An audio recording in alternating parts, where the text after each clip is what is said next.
제32칙은 외도 문불, 외도가 부처님께 묻다.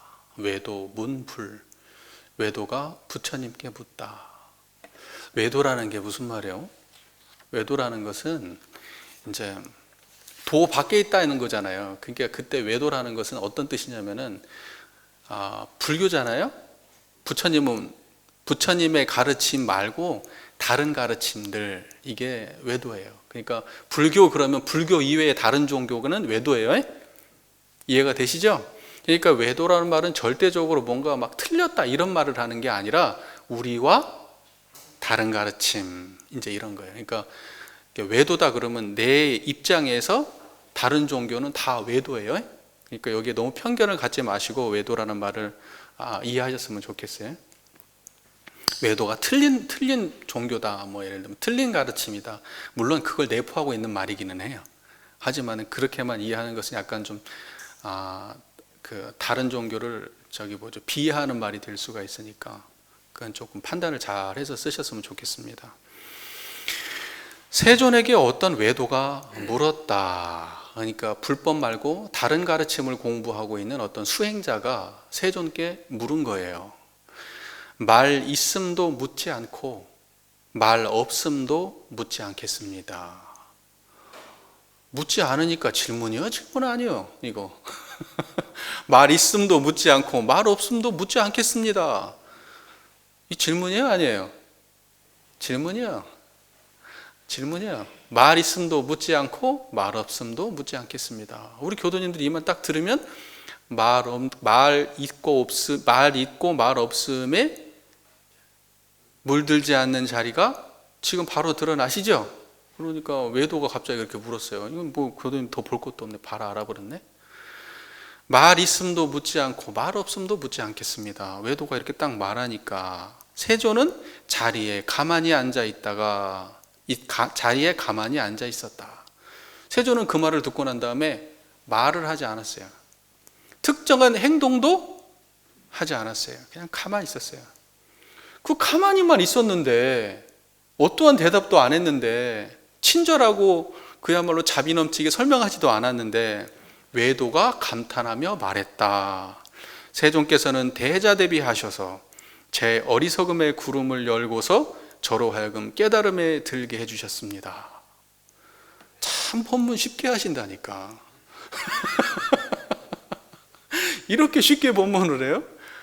어찌 보면 되게 어려운 말이야. 그죠? 아는 사람은 뭐 생각할 것도 없이 건너가는 말이지만 모르는 사람이 들을 때는 말 있음도 묻지 않고 말 없음도 묻지 않겠습니다 라고 탁 앞에 앉아 있는데 뭐라고 대답을 해야 돼?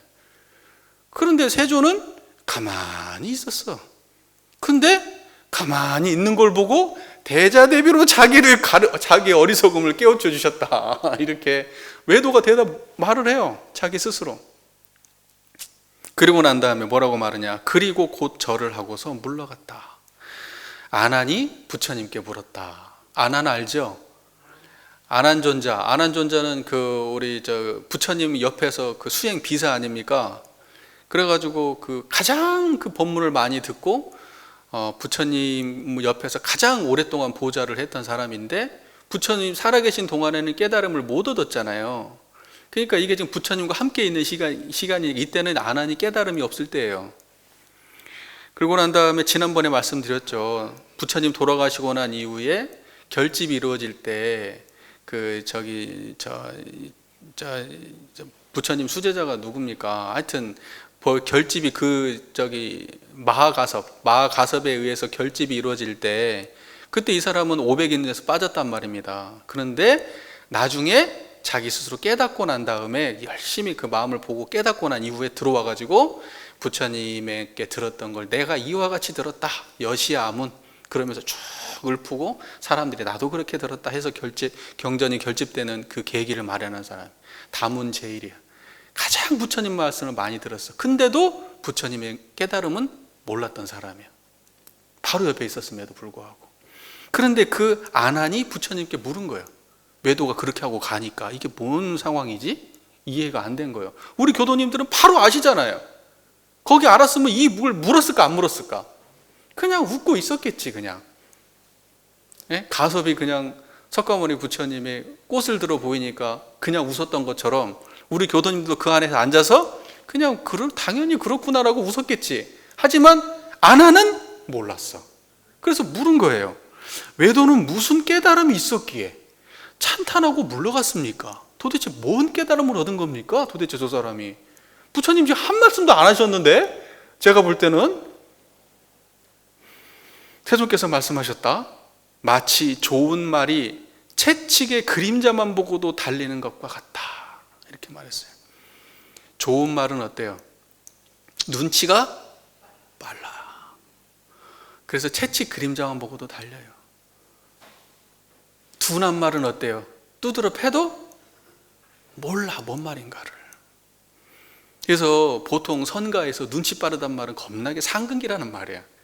상근기, 눈치 빠르다. 그러니까 채찍의 그림자만 보고 뛰었다 이 말은 뭐냐면 눈치가 엄청 빠른 사람이야. 예. 좀 그런 뜻이야. 근기가 굉장히 높은 사람인 거예요. 외도긴 하지만, 비록 외도긴 하지만. 지금 이제 그렇게 이야기를 한 거예요. 근데 이 안에서는 어떠한 해답이 있어요, 없어요? 해답이 말은 없어요. 상황만 있는 거예요, 상황만. 부처님은 여기 어떠한 해답도 없어요. 그냥 걔가 뛰어난 놈이야 라고 말한 거예요, 그냥. 그 외도가. 그런데 어떠한 질문과 어떠한 대답이 있었는가라고 하는 것은 우리는 이 글을 보면서 이 안에서 찾을 수가 있는데, 말 있음도 묻지 않고 말 없음도 묻지 않겠습니다. 바로 이것이 질문이면서 대답이에요. 여러분, 청정한 이 자리가 말에 물드는 자리입니까? 말을 한다고 없어지거나 말 안 한다고 없어지는 자리가 아니잖아요. 말로 설명한다고 해도 다 할 수 없고, 또 이것은 말로는 안 된다고 하니까, 언어도단이라고 하니까, 그러면 말 안 함으로써 전할 수 있느냐? 모르는 사람은 침묵으로도 못 전해요. 그러니까 말로도 못 전하고 침묵으로도 못 전하기 때문에 내가 말로도 말 있음도 묻지 않고 말 없음도 묻지 않겠습니다. 나름대로 뭔가 들은 바가 있는 사람일 수 있어요. 공부 좀 한 사람이요. 그것도 이런 생각도 해봤어요. 이 사람이 이러한 질문을 할 때, 세존을 두 가지, 세존을 테스트해 보려고 했는가? 자기가 알았으면 테스트요. 저 사람 진짜 도인 맞아? 깨달은 사람 맞아? 내가 한번 건드려 봐야겠다. 그러고 테스트해 보려고 한 거예요. 두 번째는 뭐예요? 진짜 몰라서 묻는 거예요. 진짜 몰라서 묻는 거예요. 근데 제가 볼 때는 몰라서 물은 거예요. 그냥 상근기야. 외도지만. 저는 그런 생각을 했습니다. 자, 그래서 말과 말 없음의 양변을 떠난 것이 청정한 이 자리다. 말해도 이 자리고 말 안 해도 이 자리다. 자, 세존은 외도의 질문에 가만히 앉아 있었어요. 세존이 가만히 앉아 있었다는 것은 외도의 질문에 대답을 한 것일까? 가만히 앉아 있음으로 인해서, 가만히 앉아 있는 바로 그것 자체가 무언의 무행의 대답이 아니었을까? 그렇게도 볼 수 있잖아요. 그럴 수 있죠. 근데 중요한 것은 세존이 앉아 있는 행위에는 답이 있어요, 없어요? 없어. 세존이 말을 하고 안 하고에는 답이 있어요, 없어요? 없어요. 세존은 오직 말하고 말하지 않음도 말하지 않았고, 그죠? 말 없음, 이 둘 다도 말하지 않았고, 그 다음에 행위도 드러내지 않았어. 다만 무엇을 드러냈을까? 청정한 이 자리를 드러낸 거예요. 청정한 이 자리. 그 마음을 딱 드러내고 있는데, 이 눈치 빠른 사람은 그 자리를 바로 딱 알아챘어. 마치 불법이 무엇입니까? 라고 하면 손가락을 들었는데 그냥 알아챈 거하고 똑같아. 불법이 무엇입니까? 하면 저기 저 뜰 앞에 잣나무니라 마른 똥막대기니라. 불법이 무엇입니까? 구름이 흘러가네. 그래도 그걸 알아채. 눈치 빠른 사람이죠.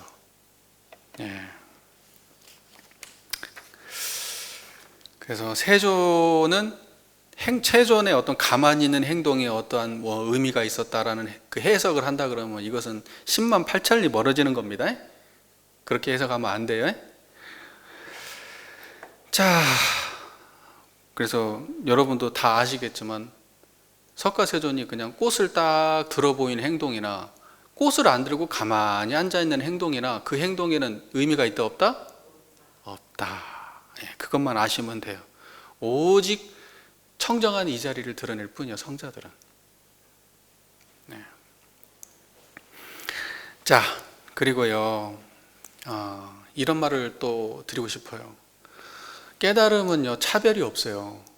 깨달음은 차별이 없어요. 여러분, 우리가 그 인연인 그 불법을 신봉하는 사람이라고 해도, 또는 불법을 신봉하지 않는 사람이라고 해도 그 마음자리는 조금도 다를 바가 없어요. 그렇기 때문에 불법을 신봉하는 불제자라 해도, 불법을 신봉하지 않는 외도라고 해도 이 마음자리를 알려주는 데는 하등의 차질이 없어요. 차질이 없습니다. 그러니까 우리가 불법은 어찌 보면 종교가 아닐지도 몰라요. 그냥 원래 우리가 가지고 있는 그 마음을 그냥 찾게 해주는, 그냥 어찌 보면 너무 상식적인 거일지 몰라요. 특별한 게 아니라. 그런데 그 너무나 당연하고 특별한 것들을 사람들이 잘 몰라요.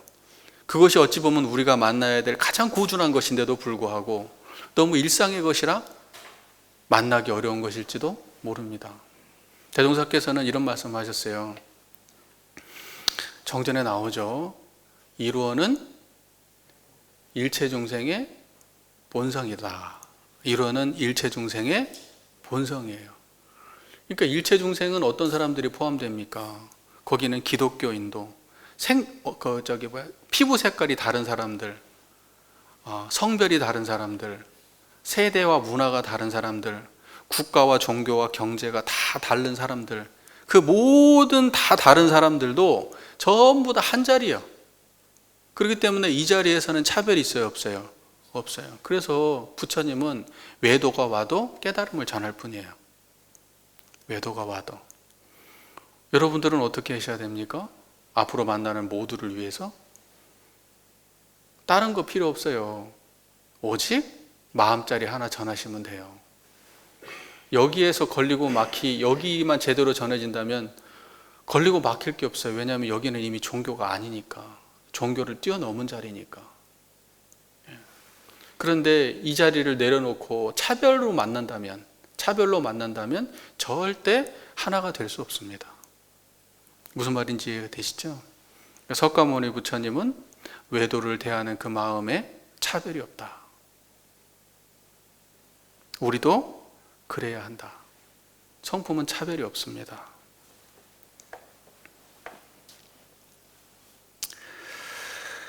자, 그래서 아난이 이제 이렇게 묻죠. 아니, 외도는 무슨 깨달음을 얻었기에 찬탄하고 물러난 것입니까? 그랬더니 마치 좋은 말은 채찍 그림자만 보고도 달리는 것과 같다. 우리 교도님들은 이제 일상을 살아갈 때 여러 가지 경계 속에 살아가시잖아요. 밥을 먹을 수도 있고, 그죠?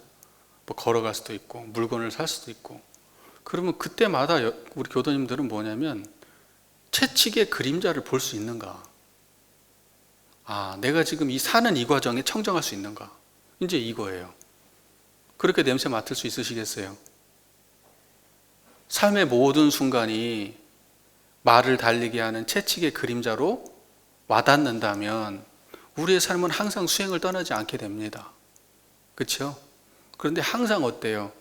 삶에서 수많은 경계 속에서 사실은 깨달음이 있다는 사실을 눈치채지는 못하고 살아요. 그냥 거기에 파묻혀서. 그래서 우리 교도님들 하나 기억하십시오. 채찍의 그림자만 보고도 달리는 말. 내가 채찍의 그림자만 보고도 달려야 돼요. 그냥 이 숨 쉬고 무언가를 쳐다보고 무언가 따뜻함을 느끼는 이 순간에도 우리는 무엇을 느껴야 됩니까? 청정한 이 자리를 봐야 돼. 우리 교도님들 그렇게 눈치가 많은 분들이, 눈치가 아주 빠른 그런 분들이 되셨으면 좋겠어요. 눈치 빠른 그런 수행자가 됐으면 좋겠습니다. 수많은 사람들이 깨달음을 구하는데 수많은 성자들의 말과 자취를 더듬어 가지고 경전을 수도 없이 읽고 수많은 사람들의 이야기를 듣고 깨달음을 구하려고 노력합니다. 그래도 어떤 사람들은 못 구해요. 눈치 없는 사람들은.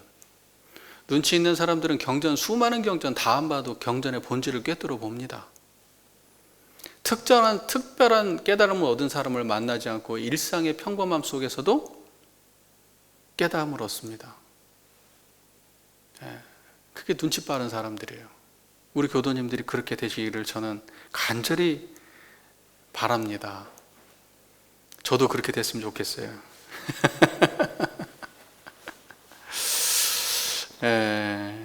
외도는 아마 저는 또 이런 생각도 해봤는데, 외도가 석가모니 부처님한테 이렇게 질문을 던졌을 때 석가모니 부처님의 대답을 상상이나 했을까? 여러분은 어떠세요? 우리가 지금까지 열심히 공부를 해왔는데 사실은 청정한 이게 답이었다는 거 상상이나 했어요? 저는 사실 그랬거든요.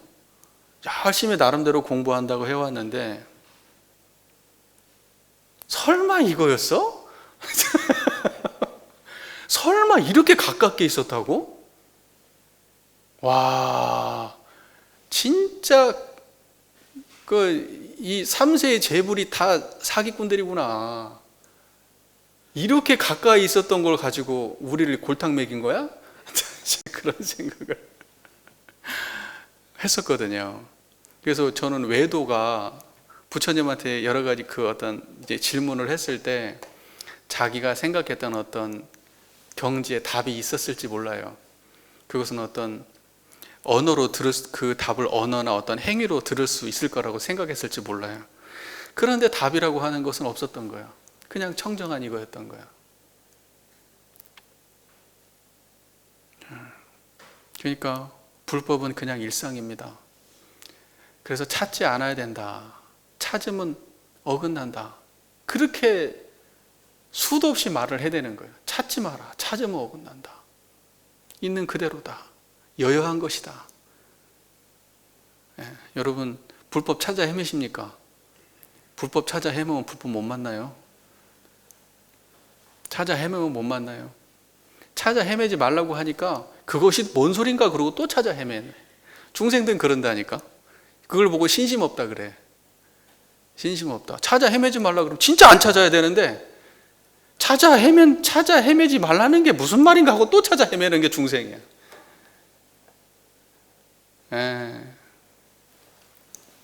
자, 그래서 우리 교도님들께서 무엇을 보던 무엇을 듣던 무슨 생각을 하던 누구를 만나 무엇을 하던 그 모든 경계들이 다 이 청정한 한자리를 드러내는 채찍이기를 바랍니다.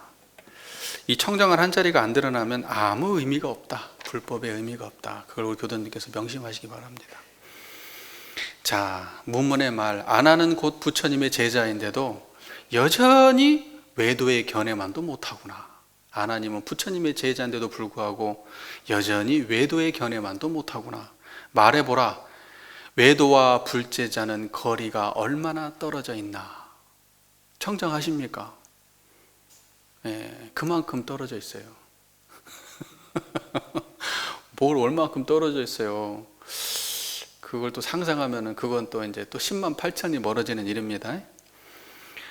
안하는 부처님의 제자이지만 부처님의 모든 가르침과 삶의 근본을 부처님이 살아오신 삶, 부처님의 모든 가르침, 그거의 근본을 꿰뚫고 있는 그 깨달음은 안하는 얻지 못했어요. 생각해 보세요. 부처님과 함께 다녔지만 가까웠습니까? 부처님과 함께 있지만 가까웠습니까? 외도는 부처님하고 물리적으로 만난 적도 없는 사람이지만 사실은 부처님과 떨어진 적이 없어요. 우리가 그 본성의 자리, 이론상의 자리를 깨달으면 부처님과 떨어지지 않아요. 여기는 거리를 물었지만 거리가 없어요. 여기에는 거리가 없단 말입니다. 아무리 옆에서 부처님의 말씀을 많이 듣고 부처님께 칭찬받고 예쁨 받고 앞에 아무리 많이 법문을 들었어도 이 자리 모르면 그거 가까운 사이 아니에요. 가까운 사이 아닙니다. 이 불가에서 도가에서는 오직 깨달음으로만 전해지는 것이 그 관계가 그 관계의 본질이 깨달음으로써 전해지는 거지, 깨달음이 없는 관계는 그냥 보통의 친분 관계하고 똑같은 거예요. 친분 관계하고. 그러니까 내가 어떤 스승님을 모셨네, 그런 말들 많이 하거든요. 스승님을 모셨으면 스승님의 경지를 알아야 모신 것이지, 스승님을 실컷 모셔놓고 스승님하고 딴 사람을 살아요. 전혀 다른 사람을 살아. 나중에는 스승님 팔아먹고 살아. 내가 누구 모셨네, 내가 누구 제자네, 옛날 내가 가까이서 모신 사람 나밖에 없네, 내가 마지막까지 가장 오랫동안 모시고 임종을 지켜본 사람이야 내가. 내 말 들어야 돼, 내가 제일 잘 알아. 모르는 사람이야 그 사람은. 그런데 진짜 스승님의 제자는 어떤 사람이냐, 한 번 스쳐가, 한 번 문답하고 한 번 스쳐가요. 그래도 전해줄 거 다 전해주고 전해받을 거 다 전해받은 사람이, 그게 진짜야. 도가에서는 친분 관계로 무슨 스승과 제자고 무슨 뭐 그런 거 아니에요. 이해되십니까? 여기 교도님들과 제가 관계 맺고 있잖아요. 친분 관계, 여러분 몇 년 지나면요, 그 기억이라는 거 다 사라지고 없어요. 기억이라는 게 얼마나 갑니까? 다 사라지고 없어요. 교도님들과 저와의 거리 한번 생각해 보시죠. 우리가 진짜 가까우려면 어느 자리에서 만나야 될지.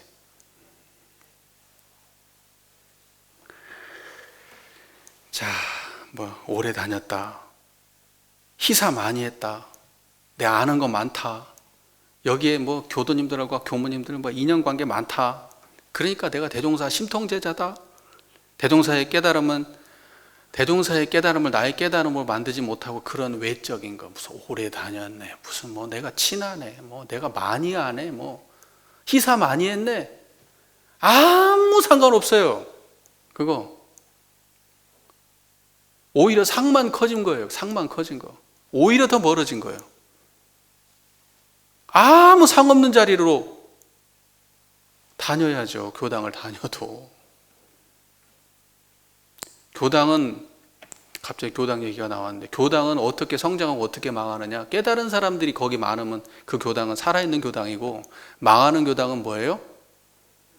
오래되고 업적 쌓은 사람은 겁나 많은데 상만 가득해, 깨달음은 없고, 그런 사람들만 가득 찼어. 그러면 거기는 이미 망한 거예요. 아무리 버글버글해도. 본질적으로. 우리 교도님들 청정하십니까? 네. 그러면 뭐 살아있는 거죠. 우리 교당 살아있는 거예요. 자, 칼날 위를 걷고, 무문의 송, 칼날 위를 걷고 얼음 위를 달리며 계단을 밟지 않고 절벽에 매달려 손을 놓는다. 칼날 위를 걷고 얼음 위를 달린다. 칼날 위를 걷고 얼음 위를 달린다. 위험한 일이죠. 칼날 위를 걷고 얼음 위를 달릴 일이 있어요? 예를 들자면 그런다는 거죠. 그 칼날 위를 걸을 때 어떻게 하시면 돼요? 얼음 위를 뛰어다닐 때 어떻게 하면 돼요? 그래서 여기서 칼날 위를 걷고 얼음 위를 달리며 뭐 이런 말 나오면 오만 상상을 다 하겠지. 도대체 뭔 말인가? 이 말에는 의미 있어요, 없어요? 없어요. 지금 칼날 위를 걷고 얼음 위를 달린다는 이 말을 들을 때 청정하시면 돼요. 그거 묻는 거예요. 아시겠죠? 그 다음에 계단을 밟지 않고 절벽에 매달려 손을 놓는다. 계단을 밟지 않는다는 게 뭐예요? 의지하지 않는다는 거예요. 인연관계에 의지하지 않아요. 생각에 의지하지 않아요. 경험에 의지하지 않아요. 자기가 베푼 거에 의지하지 않아요. 억울함에 의지하지 않아요. 걱정에 의지하지 않아요. 기쁨과 성공에도 의지하지 않아요. 그럼 뭡니까?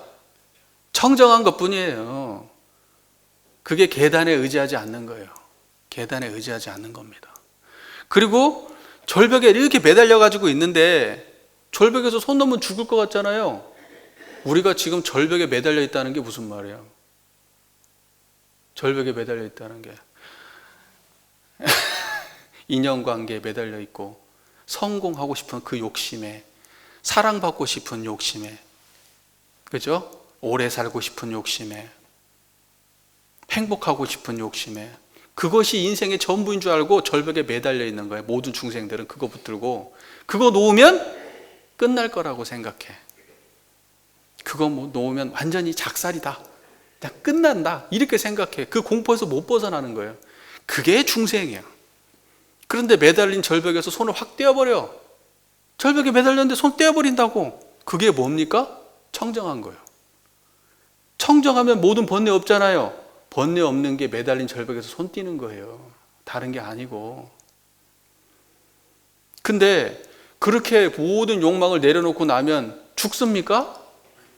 내가 생각하고 상상했던 그 결과가 펼쳐집니까? 아니야. 그거 못 놓으면 죽을 것 같아도 자식, 내가 원하지 않는 놈하고 장가가고 시집 간다고? 그거 못 봐가지고 화병 나가지고 죽게 생겼거든? 근데 그거 놓고 나면 뭐예요? 아무 문제 없어요? 아무 문제 없다고. 예? 자식이 내가 원하는 대로 안 되면 죽을 것 같거든요. 예, 요새 우리 아들 이제 보냈잖아요. 갑자기 생각나네요. 우리 아들이 집에 오면은 자기 방이 생겼다고 방에 문을 닫고 들어가요. 방에 문 닫고 들어가는 그 상황을 엄마는 도대체 볼 수가 없는 거예요. 그 상황을. 자식이 뭐 화를 내고 들어간 것도 아니야. 문을 닫았다는 사실 자체가 용납이 안 되는 거야. 그래서 지난번에 우리 또 이야기를 나누면서도 그런 얘기 했는데, 여성분들이 많이 그런다면서요. 저 벽에다 구멍을 내가지고 창문을 만들고 싶다고. 문 닫는 거 왜 문을 닫냐는 거지. 왜 문을 닫냐는 거지. 문 열어놔라. 왜 문을 닫냐. 그래가지고 그걸 가지고 저한테 엄마하고 아들하고 이제 논쟁이 벌어진 거예요.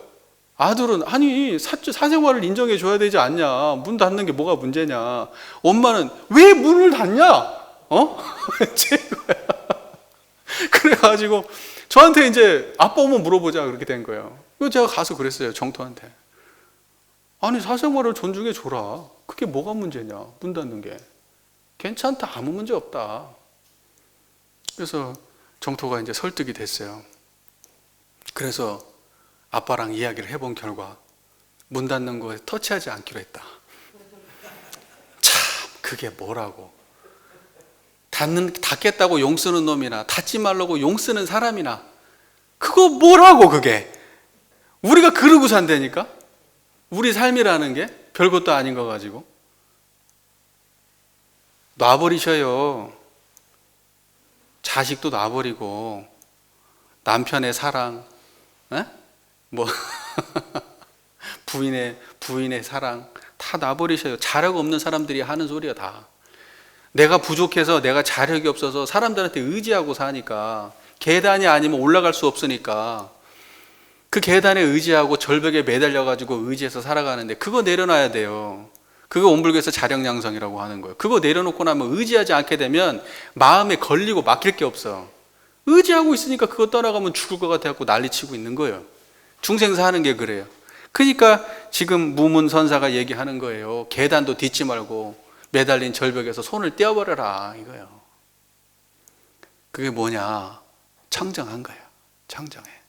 청정하면 계단 밟지 않는 거예요. 그게 청정하면 절벽에 매달려 있다가 손 떼는 거예요. 아무 문제 없어요.